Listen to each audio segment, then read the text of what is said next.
This is the Nomestia podcast, where we return to home as a paste. You are welcome here. Naomi, I'm going to ask you where we are, but actually I'm going to know that you're not going to be able to answer that. Yeah. A, because you don't know where we are, particularly. I don't. And B, probably because you wouldn't be able to pronounce the name, even if you did know where we are. Nasty. I'm very Spanish now. No, to be fair, I had to look it up. I know how to say adios now, which is like, no, that's not it. It is coming on. Your Spanish. What's the shorthand hello? When you don't say like, buenos. So this week we are in, actually I've forgotten it. No, it's called Puigval. And it's you didn't sound Spanish when you said that. Puigval. Yeah, it's because we're kind of in a different region now. It's kind of moving into Catalan and Valencian territories. But anyway, yes, it's a little sort of town outside Valencia. Yeah. And we have found a park up that is right on the beach. And here we are in high season, and we're right on the beach. And at the moment... Can I ask a question actually about this high season chat? Because this is what I'm getting confused about and I'm meaning to ask.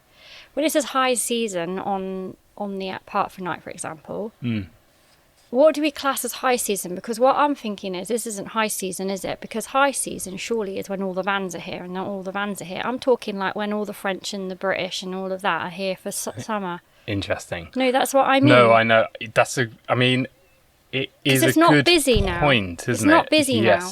Because in reality, because it's so hot now, in reality, it's probably not the high season, is it? Yes, but it is the high season if you're looking at it in terms of what we normally label a high season, which is the summer. Yeah, I mean, it's different. It's horses for courses, isn't it? In the UK, high season, we would be sort of moving into high season now because that's when you're likely to get the most okay weather. But actually, Spain, you've probably already hit that, like, not too hot, but hot enough. No, it's too hot now for vans. Yeah, it is. It is a lot. I mean, we've turned the fans off for the sake of the podcast. Oh no, I've got a nice breeze actually. But we've got both doors open, so yes, as usual, the usual disclaimer: there may be some Spanish chatter, some cars moving, dogs barking. Actually, dogs barking. It's a big dog walking, jogging. Scene. But yeah, we're right next to the beach now. We spent our Monday yesterday, basically on the beach. Yeah, lovely. Honestly, like. Because we had a mare, didn't we? Yeah. For the first time, we fucked up on a car park. I'm surprised that's the first time that's really happened, isn't it? We fucked up. We took the van into this car park. It was nearly 11 p.m. Yeah. We drove because we were like, okay, so because it's been so hot, I don't think I can clarify. I know I've said this on every podcast, and I'm somebody. So this is how hot it is, right? That when I messaged, shout out to Judy, and I said to Judy, look, I've actually taken the children to IKEA for the aircon. She literally messaged back and said, Naomi Gale has sought out aircon. It must be serious. But we basically, I seek out the heat. Like I love the heat and I love the sun, but I think it was just too hot. In the van, I mean, we don't have aircon. We have 2 max fans. It's really well insulated, so it does keep pretty cool to a point. But we're talking, when we last recorded this, where were we? Oh, we were at that park up where it was so freaking hot that no one went to bed. No one went to bed.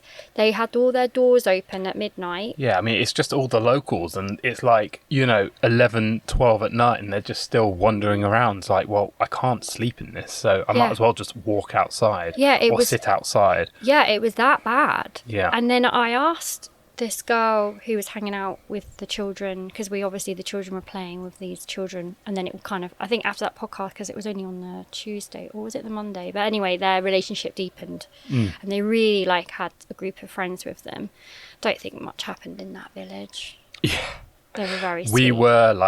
We were the sort of the main attraction for that few days. They were like, you can't leave. Evidently, the word went round that there's this British family staying in the motorhome and they've got this quirky van. They've got a cat Oh, they love the cat. And they've got a sausage dog, un perro salchicha. They're into it. And yeah, we're into it. Longboards, they're all longboarding. Yeah, The girls were on all the mucking roof around. playing LOLs with a group of local Spanish girls. Yeah. They were living their best life, but I thought I was going to actually combust with the heat. And then we slept on the roof, on the roof rack. Yeah.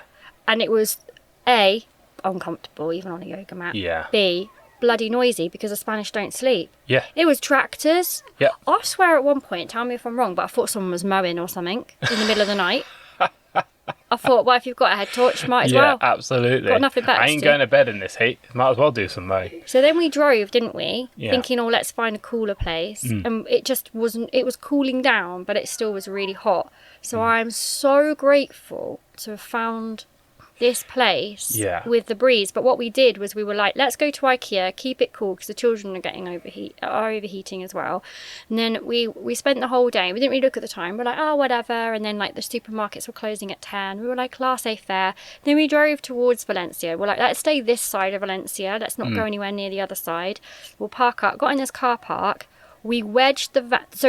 So this is why I'm saying, do the Spanish sleep at this time of year? Because this car park, which everyone on the reviews has said, yeah, by the time it's the evening, it's emptied out, there's loads of space. Yeah, go in the evening, you'll be fine to grab a space. So we were like, okay, well, that's what we're going to do then. It's 11 o'clock. Yeah. Should be all right. Got there, didn't we? Wedged. Yeah, it was just chocolate. It was full.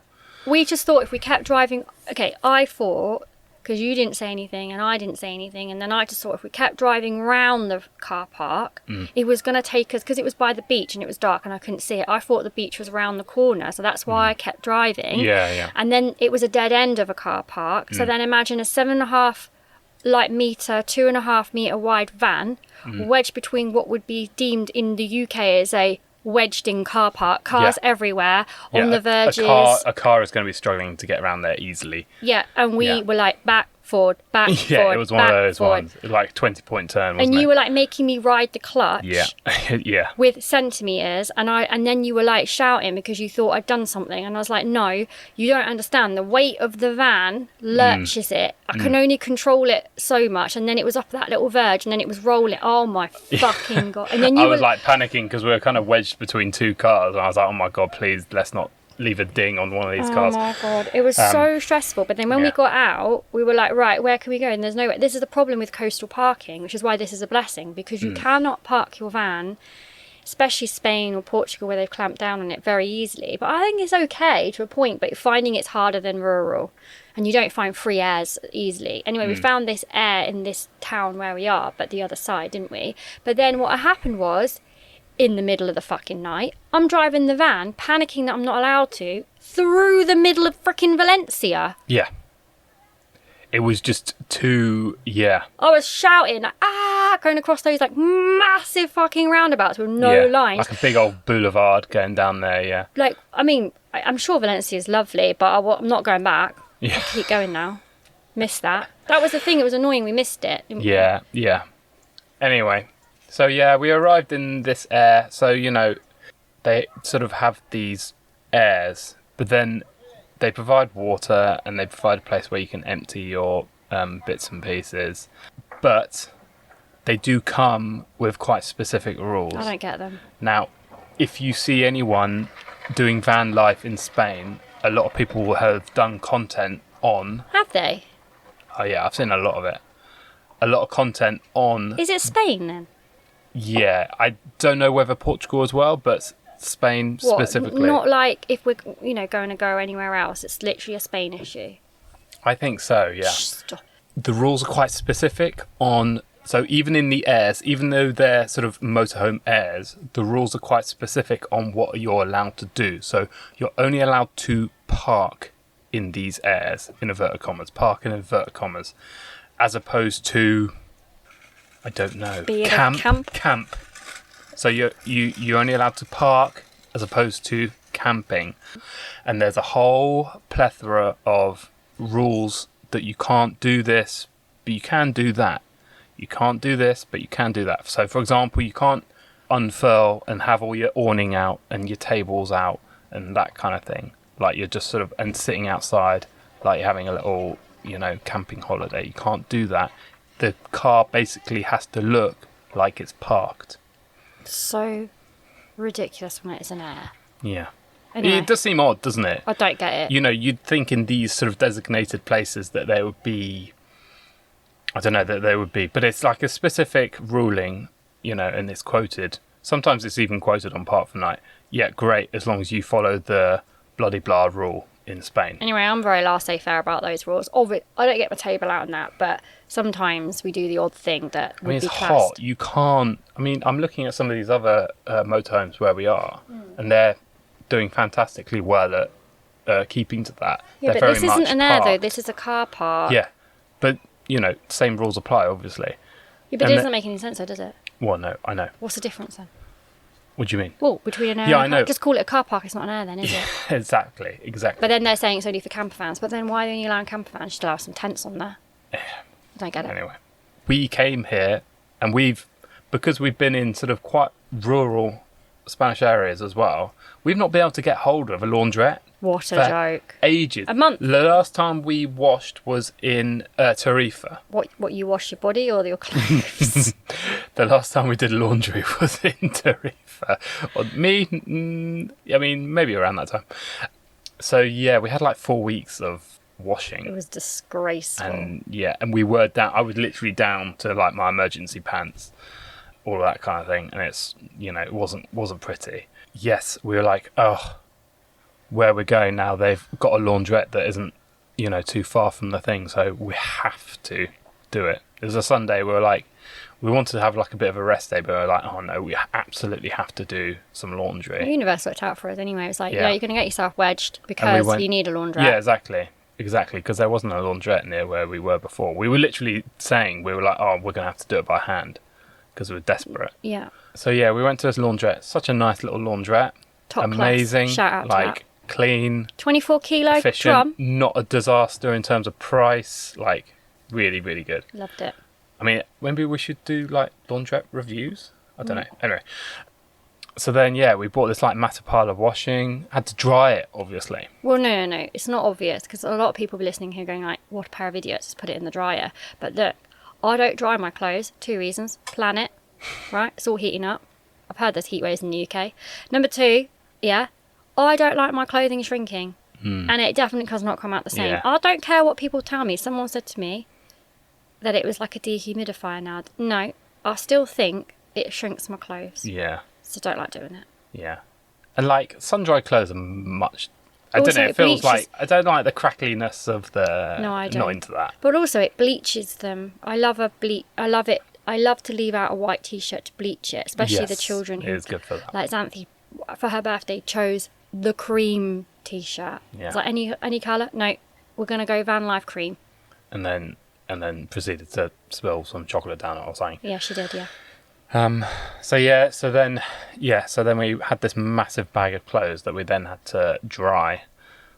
Obviously we had to flout, because, you know, if you can't have a table out, what you certainly can't do is put a bloody washing line out, can you? But we were a bit But we did. naughty, But we did. and had a line out. We I had shared it on hanging- Instagram. Yeah, you shared it on Instagram. We had a line out. We were using. It was quite a useful fence that was like a that kind of. I don't know how you describe it. Like Not was chicken, like- like it's like garden wire. yeah, and just like fence. garden wire. So you could sort of poke your little pants through, and sort of it was holding our pants and that kind of thing. Arlo was like, "Are you literally putting all our pants out?" Yeah, I said, "Yeah, mate." I was mortified, which was fine, and we managed to get it out there for like. It's managed to get it, you know. Bearing in mind it was like hot, so we're like, okay, this will be a quick thing. At least we're not leaving it out all day. And we managed to get it out, and it was out for what, like a couple of hours? Max. Yeah. I was out there. And you... I'm laughing because I know the context. But yes, Naomi was out there, and she was, you know, you were basically had gone through it, and you're like, okay, this is all ready to take down. So you Yeah. were taking it down, Yeah, I was. weren't yeah. you? Yeah, because I knew, like, I know I'm taking the piss, but Oog's gonna give a shit for a couple of hours and Yeah, me exactly. dry me undies. Yeah, I've got exactly. children. Do you know what I mean? Yeah, this is serious. Like, you know, it was an emergency. But Naomi's out there taking down the washing. Boobs out. There's no other way of putting it. Like I've said to everyone, She's embracing the Spanish way of life. I think it's more of a beach thing rather than like taking your washing down in an air, I would have said. But you do you, boo. are you going to shame me or getting more tits out? To be fair, I have my tits out, so you know. I don't understand this ruling. Equality, blah, blah, exactly, blah, blah, where all men of just that. walk around with their tops off. Yep. In the UK, they get their tops off immediately. A woman dares to take her bra off for a second, and I don't know if it's acceptable. There was a woman at that river when we went, that lovely, another watering hole that we're going to add to the list. Yeah. She had her tits out the whole time, walked back to her car with the tits out, and I was like, oh, babe. Yes. So I was like, if I'm going to hang around my van, Yeah, in you were my inspired. home, You're like, I thought, let's do this. it's Spanish. Yeah. I'm going to have my tits out. Yeah. So I had my back Yeah. to So you were busy the taking the entrance. washing down. I had my back to the entrance facing the washing line. I'm in the van, I don't know, like, and then suddenly, police car comes right in, like literally, like, right up to the van. It's like they didn't sort of get in, they didn't sort of come into the air and sort of park up and walk over, but no, they drove the police car right up to the van. But they've got aircon, haven't they? They don't want to get out. They're not getting out there. No, if they've got a decent aircon, you're not getting out. Not in their full uniforms. And I had to just do the thing where I feigned ignorance. Oh, can you not? Oh, sorry, perdón, señor, perdón. I knew they were coming in. I saw them come in, and I thought, well, I can't turn around. Hi, officer. I actually haven't got any bras. This is what I'm washing. But now it's done. I'll put And one while on. you're at it, your wife needs to put on a top. I thought you, because you said. Is what they didn't say. I thought. Anyway, To they be didn't fair. notice.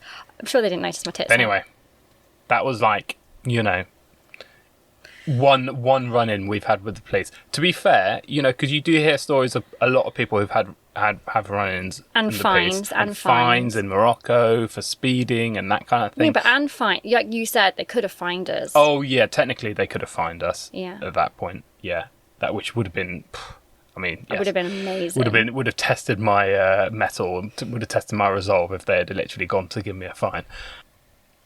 But in general, we've sort of managed to keep out the police's way and not sort of rile them too much, apart from the incident at Ceuta, where I sort of Almost got us banned from Morocco. Almost got us kicked out of Morocco, but by implying that, you know, this customs officer would take a bribe. But apart from that little hiccup, in general, it's been fine. We had that one time in Tamarack when we were parked next to the skate park where there was a police and they were coming down and asking people to move. But what we did was, because technically, you know, you are allowed to park there if you're not in, you know. No. They had signs there saying no camper van parking. That one. Yeah. So they were moving people on. But there were loads actually, of what we campers. did was, and we encouraged the children to do so, was hide. From the police. We pulled the curtain across the front and just like hid, and we didn't actually get moved on. No, you wouldn't do, because Yeah. unless the dog's driving the van away, then they're not Yeah. going to ask you. But I came back from a very relaxing, well, it wasn't actually that relaxing. I got Oh yeah, that's what it yoga was, wasn't class, it? and then I came in and all I got was the children saying, shh, mummy, we're hiding from the police. And I thought, wow, our parenting's gone up a few notches. Shh, we're hiding from the police. I know that was I think that was a high point for me in terms of like the home education. And I hope that the thing. home education body don't listen to this podcast as the rules change. And then what was the other one? When we had dealings with the police. I think we've I had think none that's of it. what. I think Yeah, that was that's it. wasn't it? We've done very well because I do try to keep to the ruling. You know, I look here and there are vans, but there's someone over there. Like last night, it was the football, and they're all out of their chairs listening to the football. Like everybody flounders on the rules. Do you know what I do you know mean? Like And literally, the police car went by and evidently didn't say anything to them. I So, thought, is it the do you know same what I mean? police seeing us move here? I thought, here we go. I'll tell you when I have been in trouble. It wasn't with the police, but it was when I was in Primark in was that Portugal or Spain? That would have been Portugal, yeah. Yeah, so I'm standing there in Primark, and in the UK, and actually I did it in Zara in Sevilla, so I don't really understand, but I was in Primark, do you remember? And look, everyone fucking knows when you're trying to get knickers to fit a child that no amount of wrapping it onto the hips and going, oh, does that fit? Works. Yeah, it doesn't work. You have to actually put them on because sometimes the gusset's a bit baggier, like everyone knows that. And the general rule in the UK, shout out if I'm wrong, is that you can just like pull a pair of pants up over your pants to try them on. Yeah, I bought a new bikini. It's very nice. Well, actually, I'm not wearing it because I wore it yesterday, didn't I? It was a thong one and I got a burnt arse. But I bought that and she said, that's fine, try it on. And yeah, she was okay with that. But then normally in the thing, there's like a... You just try... No, they don't have the protecting film on it often. Oh, okay. But this was like, she's like, you know, in Spanish saying to me, because I'm so fluent now, and I understood what she meant. Just the it's because it's the language of... You put it on over the top of your pants. Anyway, I'm there in Primark and I'm putting my pants over the pants. Just, I mean, obviously it was a bit feral because I don't wait for changing rooms sometimes. So, you know, I did it out in the open, but I knew that they might not necessarily let me do it. Well, they might have let me if I'd have carried it into the changing rooms and it probably would have been better. But anyway, whatever. I'm pretty feral, that kind of thing. And I know there's plenty of people that do it. And we were just like, oh, let's just like nip it on over the top and see if they fit. And then we'll just nip them back down and we can pay for them. And it was a massive Primark, so I was like, oh, we'll just do it here. And then I'm crouching down, and I'm surrounded by security. And you look over, and you see me surrounded by security. I'd nipped off to like look for something else, and then I came back, and Naomi was surrounded by security. I was like, oh, crap, what's happened here? What's she been doing? Here? And then I was like, and then they were like telling me off, and I was like, okay. And then they were like showing me how I can just like test it like I'm a fucking idiot to test it on my child. I was like, okay, well, whatever, done it now. They didn't fit, know what size. And then while I'm like still there, like trying to like swap the size and get a different size and see what else we wanted, they're fucking hovering and standing and watching me and following me around the shop like I'm a fucking shoplifter. Yeah. It was definitely Portugal. It was definitely Portugal because I was at the edge of my... I was on my edges with the Portuguese at that point. Yeah. And I remember being like, fuck you all. It was quite funny. You thought it was hilarious. I thought it was hilarious. And I was, in my mind, immediately was like, well, God, you think that's bad? You try coming to a Primark in the UK. It's an absolute bloody jumble sale. Like, it was quite a neat Primark, to be fair. You think that is like feral. Pretty feral in the UK Primark. Yes, it was definitely Portugal because in Spain when I went to Zara and then they were like we were feral in that Zara because they had a sale on and we were like, oh, we might as well just buy the things that we need to get here rather than the UK, because although I'm shout out to Vinted, which is honestly a blessing for parents, especially twins. Oh yeah. But the thing is the stuff that I buy which lasts longer and doesn't get holes in, aka not Primark leggings, the Zara stuff it honestly lasts, and when you get Zara in the sale and you're paying in euros, it's as cheap as getting it from Vinted. You might as well. So then we were there and we were feral. The amount of knickers, honestly, boxers, I've sort of grown really accustomed to it, but I was getting a bit like, I love seeing you in that position. I don't know if these guys... I mean, put it this way. Lucky that the air conditioning was, like, good in there. Because I was like... You were sweating up. Yeah.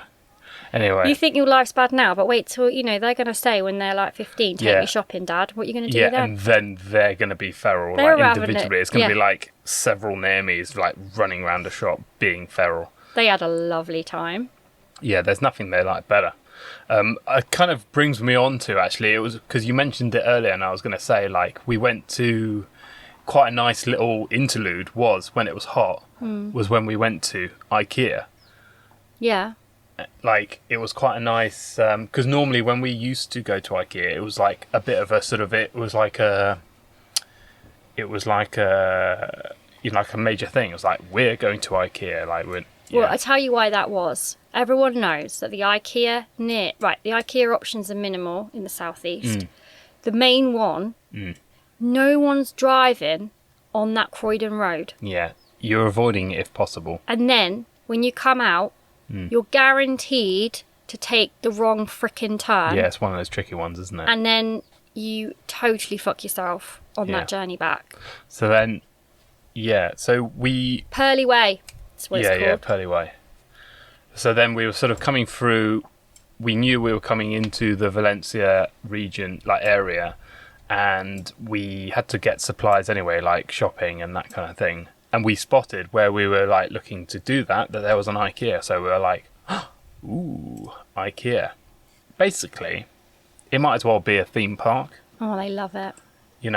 the children just love it. absolute run. Do you know what though? We did. And we're sort of limited in terms of how much we don't parent. Yeah, I mean, we just like give up. We just wander off. Like, I mean, we lose them regularly. Yeah.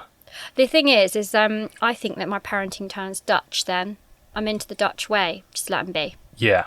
Don't bother. You're saying that's a Dutch thing in general. Yeah, they just let them be. Yeah. No, I love it.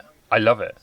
For me, like, an IKEA trip is absolutely lovely unless you have a mission. Yeah, no. So an IKEA trip where you have to pick up the correct bits for a wardrobe, where you have to like try and think about what bits you need. Oh shit, have we got all the drawer bits? Have we got knobs to go on the drawer bit? Have we got all the specific parts? When you're in that warehouse at the end and you're like, oh no, I haven't got this door. They haven't got any more of this door or anything like that. For me, that is like high stress levels. But like an airy-fairy, froofy trip through IKEA, absolutely delightful. You love it, don't you? That's twice air you've done conditioned. It wasn't even, the air conditioning was like spot on because it wasn't actually too cold. It was like, yeah, because how the level was like very nice. Yeah, because they can't do it that cold in that massive building. Well, exactly. Imagine how much that would cost. Yeah, it was lovely. It was lovely. Anyway, and for the first time, that was the first time that the children had meatballs.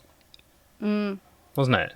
Which for me, whenever growing up, whenever I've gone to IKEA, it's always been part of it. Oh yeah, you have some meatballs with your little Swedish flag on it. But no, that was the first time they experienced. They loved them. Well, they would do, highly processed. Yeah. Well, yes, absolutely. Just Moorish in a different way than we were talking about last week. Yeah. Well, it was a lovely time. Yeah. It was just like a safe port in like a rough sea, wasn't it? It was quite nice. Because there was also that IKEA that we thought we were going to, and they were excited. Turns out it was like a local, like a little IKEA where it was like you go in and you can just order stuff. See, I don't know. We don't really have those in the UK. It was like a shop where you order stuff to it, but it was still like a proper shop. Oh yeah, weird. It was a bit boring. Yeah, it was. It just had some like display bits, didn't it? Yeah.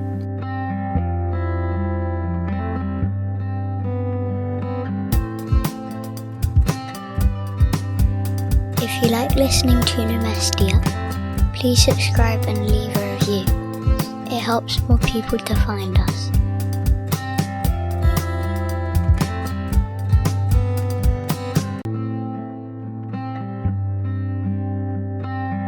So we touched on it last week, but that was the other thing we were going to talk about is our trip to Sevilla. As like we mentioned last week, we were in this really hot thing, but we had some like really nice walks around Sevilla, specifically like looking at like the used bookshops and that kind of thing. Naomi and I found this amazing place to get matcha. You had like a matcha, iced matcha, wasn't it? You had your first iced coffee. Oh, and I had my first iced coffee. Oh my goodness. How old are you this year? A lot of firsts this week. Yeah, I know. How old are you? Well, I'm 40. They're turning 40 this in November, aren't I? So, I know. Can you believe that? How have I lived, man? Did you have a lovely time, didn't you? You had it 2 days in a row. You splashed out. It was a bit naughty, wasn't it? But yes, it was delicious. Delfina's. Shout out to Delfina's. It's so good. And then they made it, didn't they? And the children were fascinated. That's why I went back the second day. Oh, yeah, because we were getting the takeaway version, yeah. And then they put it in this, like, plastic, like, pot. It was pretty big for what you got. I mean, it wasn't the cheapest thing. And then they put, like, a can lid on it.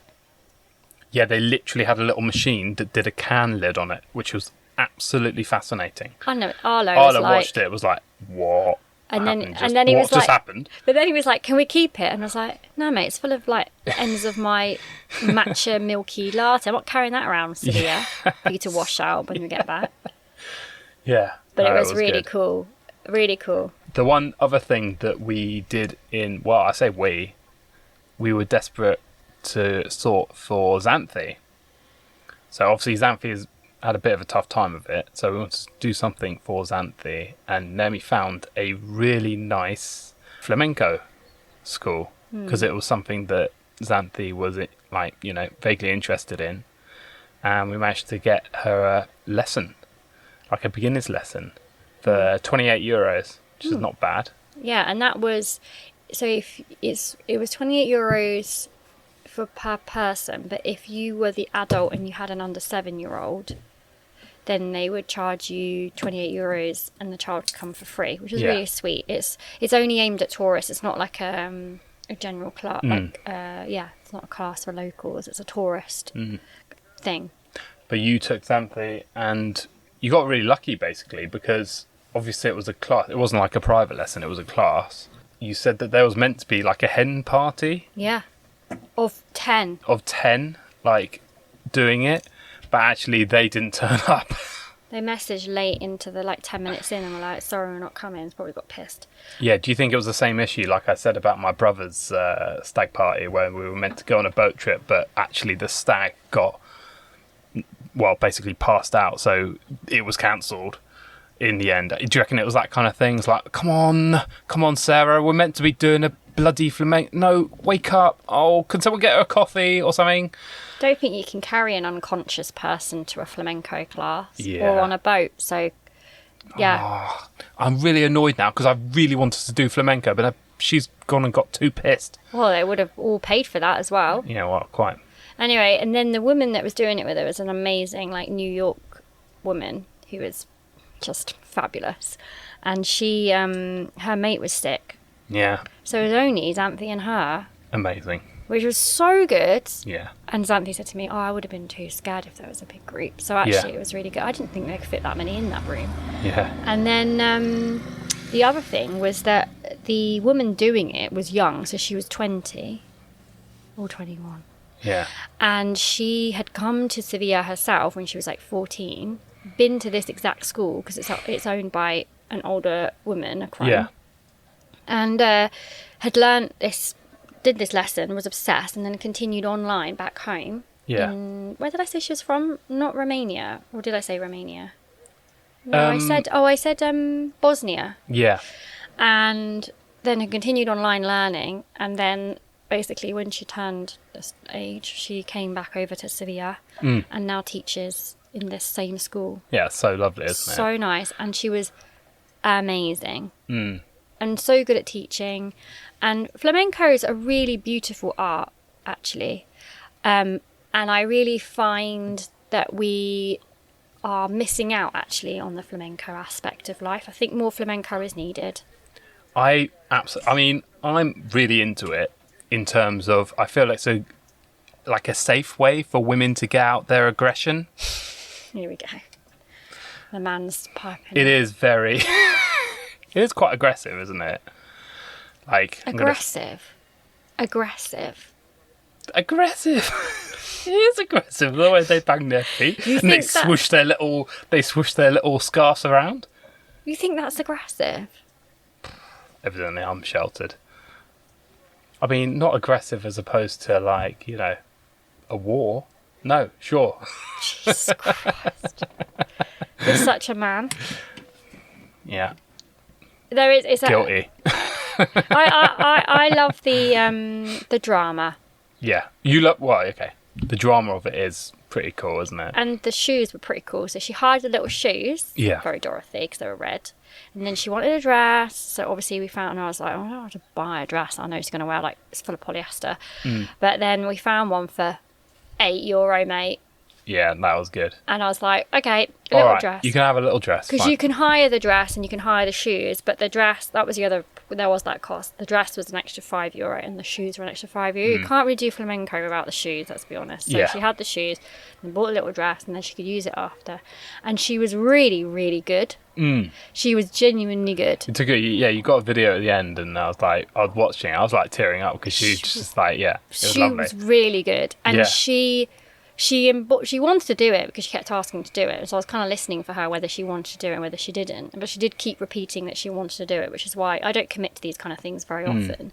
But if they say they really want to do it and then they keep coming back to it, then I think that's a sign that they do want to do it. Yeah. And then the woman that was doing it with her, I said to her at the end, "Oh, do you dance in some way?" And she said, "Yes, I was a ballet dancer." So then I was like, but Xanthe was picking up the moves as quickly as she was. So I was pretty impressed with Xanthe. Yeah.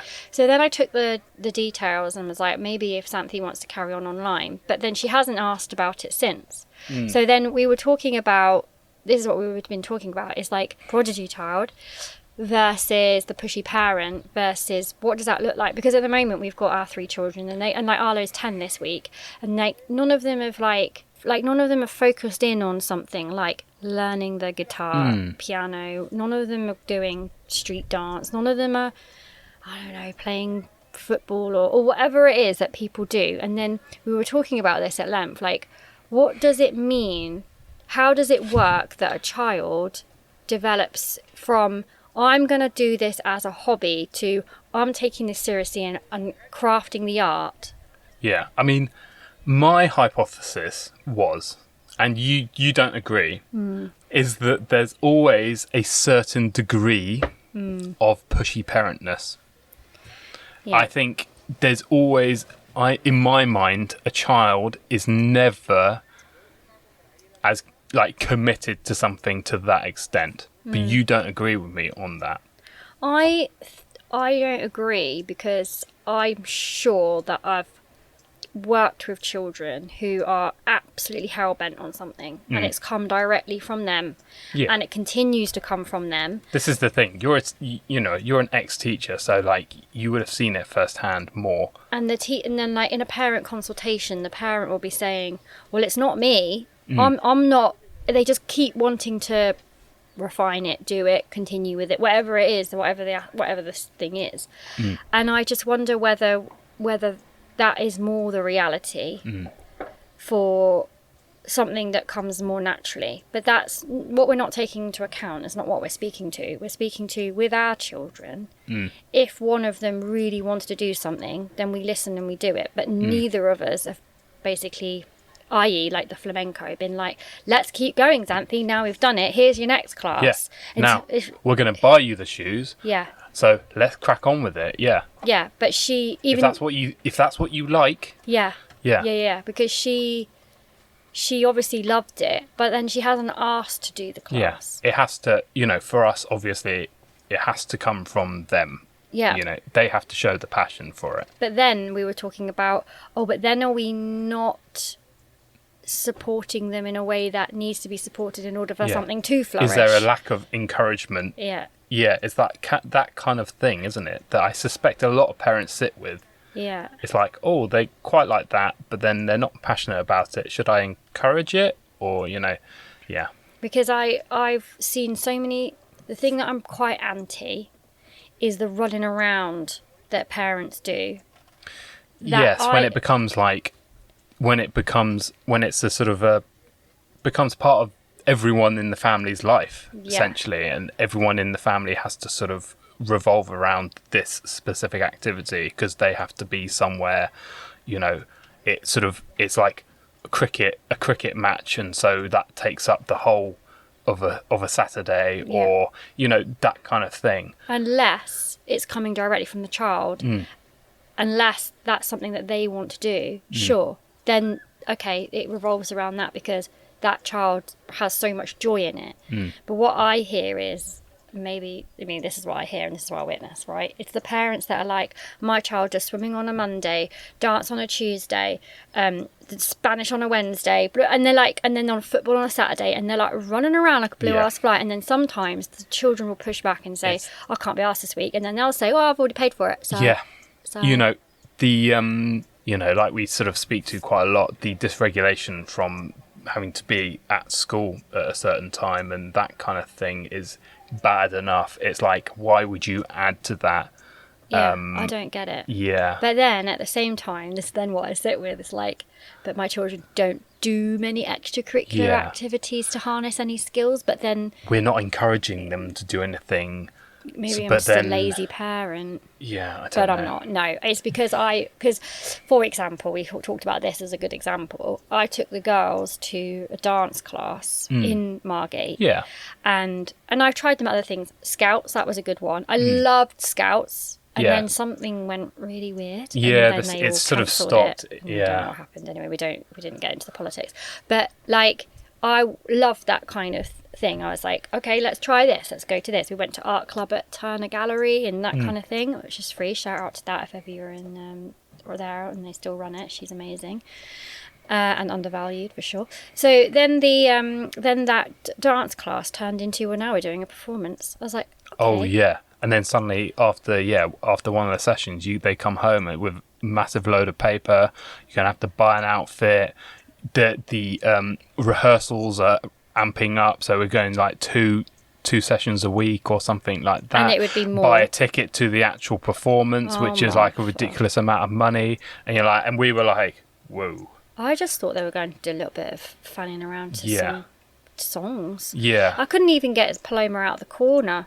She Yeah. spent most of the time sitting in the corner refusing to do it. I thought it was here for some kind of like, confidence building. Not, I'm now going to throw them on stage in front of lights and parents and you're going to have to pay for the privilege of seeing your children do it. I was like, ooh, that's turned into not what I thought this was. Yeah, but it's become a bit too intense, and neither of the children have shown enough of a...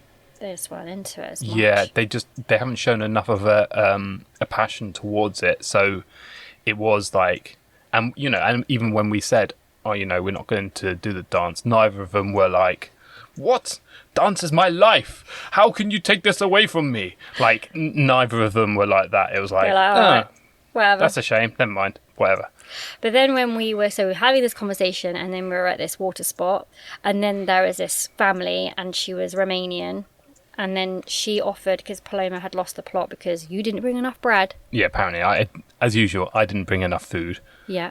So she's having a meltdown like she's starving child, even though there's loads of options.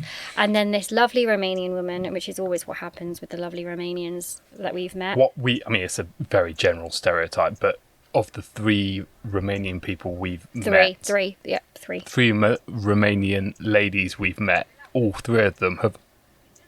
firstly, Adina, shout out to Adina. Love Adina. Big on food, Yeah. offering food. Yeah. Good spread, does good spreads. Amazing She's spreads. our old neighbour, so, we used to eat with her. She's not old. She was our neighbour. Former neighbour. Yeah. She's our former neighbour, so we used to eat around there quite a lot, and always a lovely spread. And then this other random lady in an airport when we come back from Thailand, in a Thai airport. She was Romanian, but then started offering cakes to our children. Yeah, endless. And then this lady at the waterhole. Just literally picked up her whole lunch and was like, Yeah, here, the children. choose something. It's for the children. Yeah, have an egg, have some cheese, And have then- some lovely bread. Anyway, they weren't Spanish, they were Romanian, because Yeah. even though they were speaking Spanish, and I didn't hear the Romanian actually. I think that's... I didn't hear it. They spoke Seemingly, they were Spanish. speaking Spanish to each other, Yeah. which I guess they were practicing it and sort of trying to, had this very buff-looking child yeah, who was like... I watched him stood up once with a press-up. yeah. And then later it came out, you know more, I don't really understand, but he was 15. He was 15 and had basically been signed up by a La Liga football team, like a fairly minor one, Levante. Yeah. But it's Levante is another Spanish football club based near Valencia. Yeah. And they are in La Liga. So it's like the equivalent of like a Brighton and Hove Albion. Oh. So just to put it in context. Oh, that is so, big. So, they're in the main league, but they're sort of, Oh, that makes a sense. more minor team in the league. But still, he'd been signed up by this club. He's 15 and obviously like a talent, a prodigy in football. Yeah. And yeah, he'd been signed up by this club and amazing. They- and they had moved Yeah. from Romania as a family. When he was 12. Yeah. Yeah. And he was obviously been scouted and signed up. So massively impressive. But then as the conversation went on, it was you asked how often do they train? And he said, what did he specifically say? With the club? 3 or 4 times a week. Yeah. And then with my dad, Yeah. every day. Yeah. Or something like that. And we were like, ooh. And then you made a joke because he was jumping in the water. And Yeah. you made a joke and said, if you... Yeah, he was jumping off like a big, sort of a bit of a high cliff into the water. Pretty high. Yeah. And you said, what did you say? Something like, oh, they wouldn't be happy if you got an injury. He better not break a bone or something. And he said, straight up, not missing a beat, now my dad would kill me.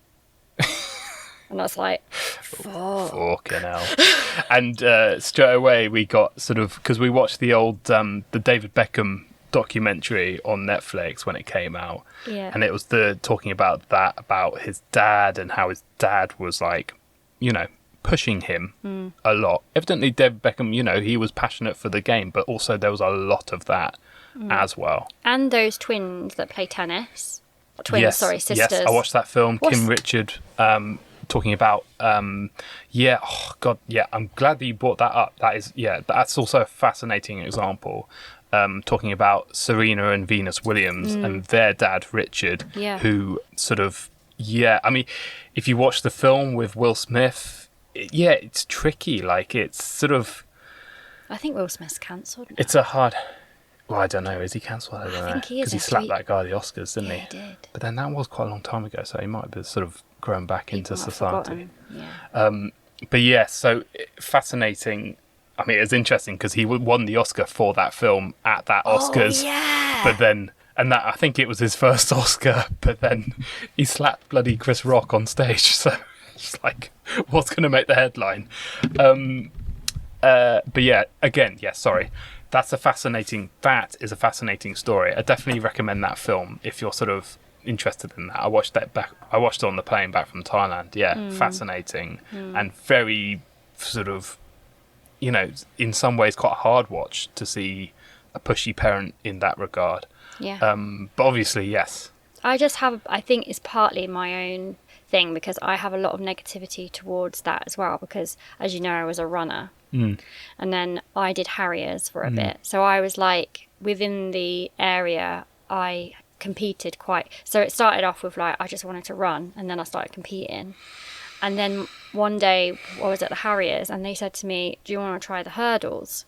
Let's try you on the hurdles. And my parents turned up and saw me on the hurdles and they went mental at me. My dad literally...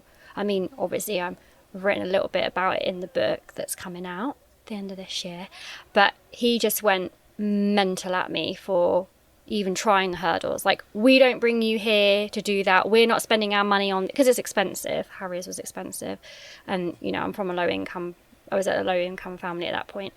You can't be, you know. But my mom was hellbent on me being in the Olympics. And my nickname in the school, because every time there was a cross country, I was like, this is boring. I used to just smash the whole lot. Yeah. Like, even at high school, it was what's the woman that pissed on the side of the road? Yeah, Paula Radcliffe. Yeah, I would like line up and then they'd be all, oh, fucking Paula Radcliffe's there and got a chance. You know?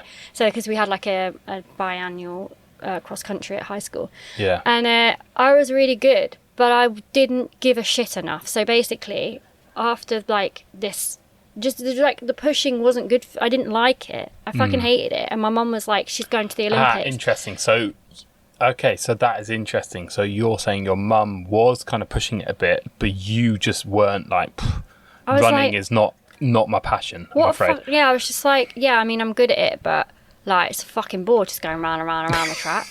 I like the cross country aspect of it. Yeah. But then in the Harriers, it was mainly just round and round and round the track. Yeah. 1,200 meters, or you know, that's what I was competing in.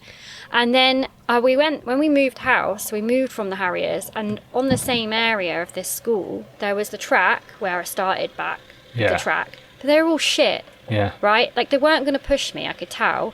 They weren't the level of runner that I was. So, because it wasn't a Harriers, right? So I was like, well, this is boring me. And I think it was about... so we moved when I was about 13. No, I went there when I was about 13, maybe. Anyway, there was hockey on the other side. Oh, yeah, and you're like, ooh. I said, I'd rather do the hockey. And hockey looks fun. But I think my parents had given up on me because they were like, well, she's not got the passion for it. I wasn't practicing unless I was rounding up sheep.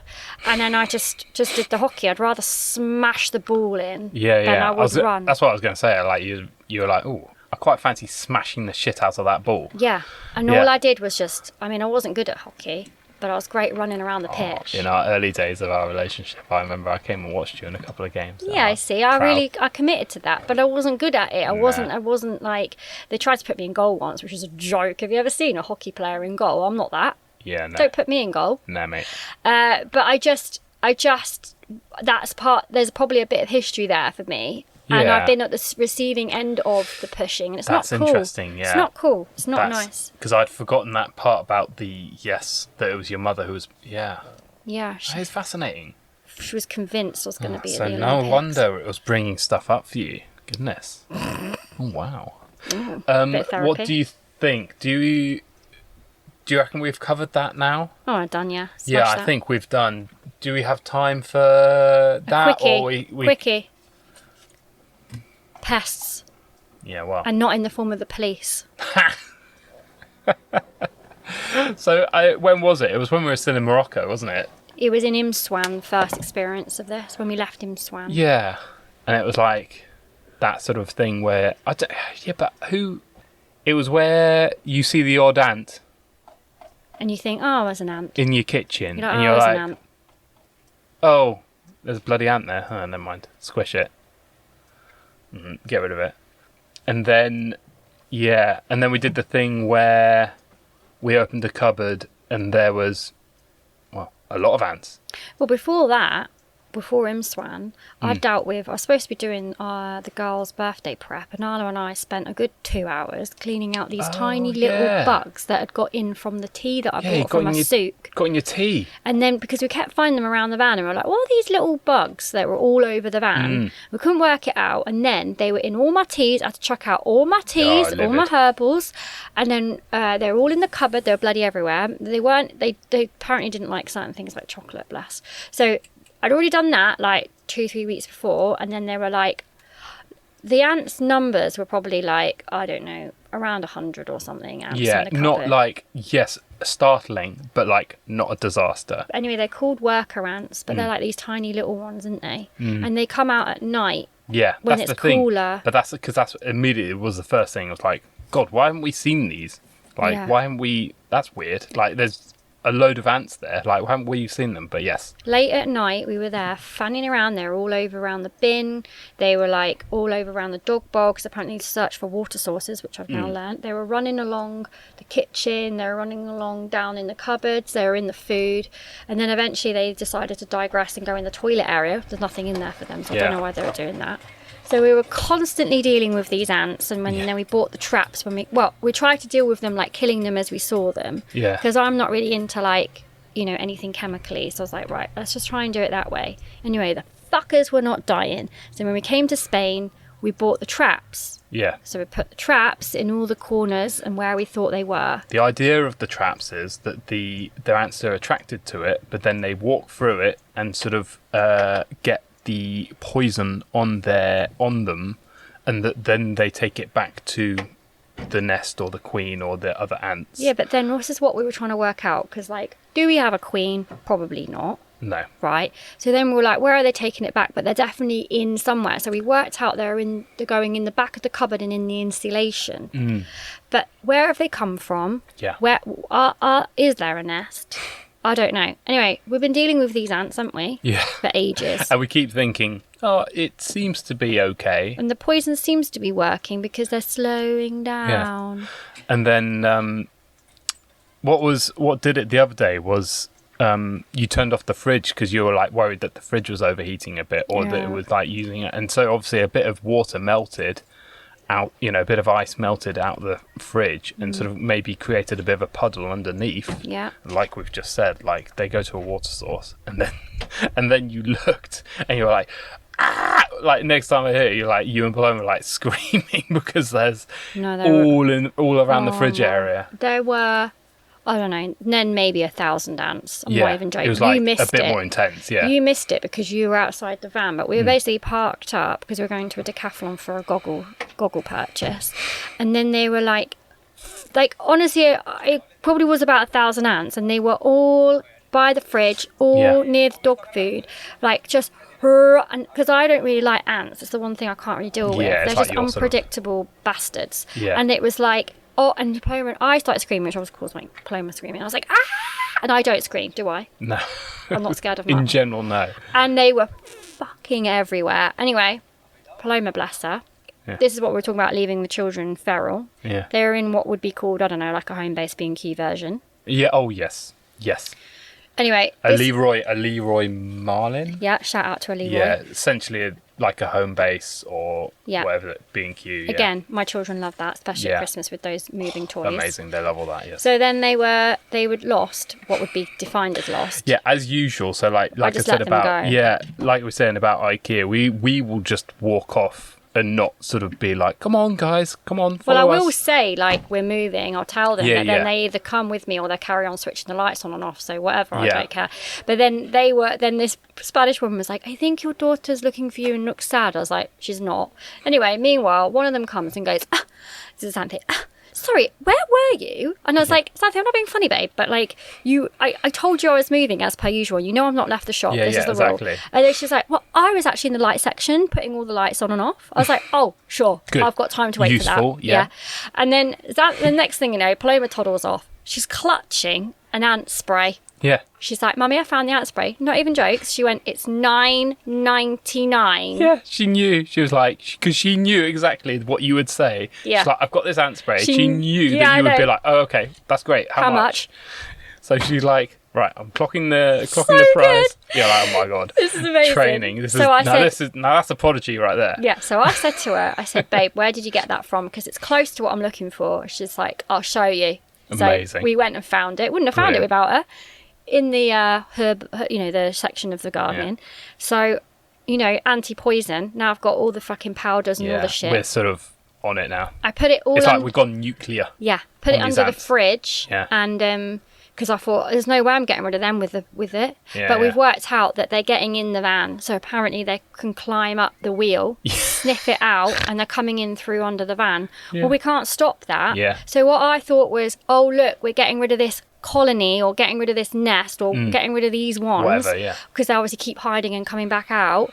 But then I've just invited 1,000 more in with my bloody wet fridge. So I'm like, well, I can't live like this.